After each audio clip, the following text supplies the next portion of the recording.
Bell's palsy merupakan kelemahan yang terjadi pada salah satu sisi otot wajah yang bersifat sementara dan biasanya terlihat melorot. Umumnya kondisi Bell's palsy terjadi pada wanita hamil, pengidap diabetes, dan HIV. Bell's palsy datang secara tiba-tiba dan membaik dalam hitungan minggu. Saraf yang rusak pada wajah akan berdampak pada indera perasa serta cara tubuh menghasilkan air mata dan ludah. Bell's palsy sendiri tidak ada kaitannya dengan stroke. Bell's palsy disebabkan oleh kelumpuhan wajah turunan, cedera karena kecelakaan, serta cedera karena operasi. Bell's palsy dapat sembuh dengan sepenuhnya, oleh karena itu dapat menghubungi dokter untuk memahami kondisi yang dialami. Ada sebuah penelitian mengungkapkan bahwa orang yang menderita penyakit migrain kemungkinan beresiko lebih tinggi terkena penyakit Bell's palsy. Bell's palsy biasanya sering terjadi pada orang yang berusia 15-60 tahun, pengidap penyakit diabetes, dan wanita hamil. Sampai saat ini penyebab Bell's palsy belum diketahui secara pasti, namun kondisi ini dapat terjadi karena saraf yang mengendalikan wajah tertekan. Kelumpuhan juga disebabkan oleh peradangan infeksi virus yang diperkirakan salah satu virus yang menyebabkan Bell's adalah virus herpes. Kelumpuhan yang terjadi pada satu sisi wajah dapat dibagi menjadi dua jenis, yaitu kelumpuhan total dan kelumpuhan sebagian. Bell's palsy juga membuat mulut dan kelopak mata dapat terpengaruh, sehingga kedua bagian ini akan sulit untuk dibuka dan ditutup. Bell's palsy menimbulkan gejala yang berbeda-beda pada setiap pengidapnya, seperti nyeri pada telinga yang lumpuh dan sensitif terhadap suara. Bell's palsy akan menimbulkan gejala seperti berdenging pada salah satu telinga atau keduanya dan terjadi penurunan fungsi pada indera perasa. Selain itu, penderita juga akan mudah berluyur, mulut terasa kering, sakit kepala dan pusing, serta kesulitan untuk makan, minum, dan berbicara.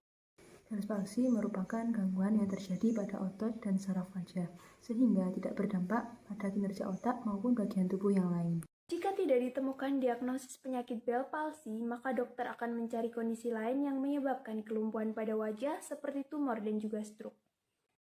Apabila diagnosis dari dokter belum pasti, maka pasien dibawa ke spesialis telinga, hidung, dan tenggorokan atau spesialis THT. Pemeriksaan yang bisa dilakukan oleh spesialis untuk mendiagnosis Bell's palsy dapat dilakukan dengan cara elektromiografi, MRI, CT scan, atau sinar X. Elektromiografi adalah prosedur yang dilakukan dengan menempatkan elektroda di wajah pengidap dan mengukur aktivitas listrik syaraf dan otot sebagai respon terhadap stimulasi. MRI, CT scan, atau sinar X adalah pemeriksaan yang bagus untuk menentukan apakah ada kondisi lain yang mendasari penyakit tersebut seperti infeksi bakteri, patah tulang, tenggorokan, atau tumor. Bell's palsy dapat sembuh dalam beberapa waktu dan tidak menyebabkan komplikasi jangka panjang. Namun, penderitanya tidak bisa menutup mata mereka pada sisi wajah yang terkena. Perawatan mata dengan pemberian obat tetes di malam hari atau saat bekerja di depan layar komputer sangat penting untuk mencegah mata kering serta meminimalisir penyakit Bell's palsy. Untuk mengurangi pembengkakan pada saraf wajah, pengidap dapat menggunakan prednisolon atau prednison, yaitu kelompok obat kortikosteroid. 70% pengidap Bell's palsy dapat kembali pulih dan membaik dalam waktu 2-3 minggu. Namun dapat pulih sepenuhnya dibutuhkan waktu sekitar 10 bulan tergantung pada tingkat kerusakan saraf. Pencegahan Bell's palsy dapat dilakukan dengan memulai gaya hidup sehat seperti mengonsumsi makanan tinggi serat, rutin berolahraga, dan melakukan pemeriksaan kesehatan secara rutin.